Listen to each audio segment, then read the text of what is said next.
રાજકોટ જિલ્લાના ઉપલેટાના ઈશરા ગામમાં ભારે વરસાદને કારણે ઘરોમાં ઘૂસ્યા પાણી। સૌરાષ્ટ્રમાં મેઘરાજાએ ધમાકેદાર બેટિંગ કરેલ હોય ઈશરા ગામમાં પાણી થઈ ગયેલ હોય। 3 ડેમો ઓવરફ્લો થતા પાણી છોડવામાં આવ્યા।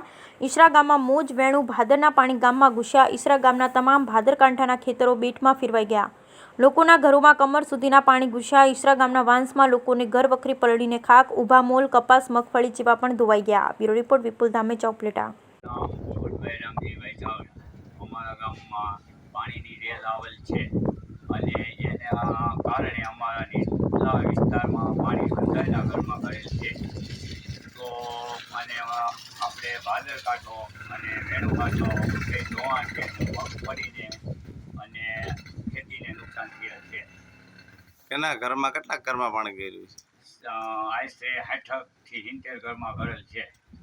અને કેટલું પાણી આવી છે? આમાં રોડમાં જે કરી ગયા ઘરની અંદર 2 થી 3 ફૂટ। કોઈ તંત્ર આવેલું? તંત્ર પોલીસ ખાતું આવેલ હતું। બીજું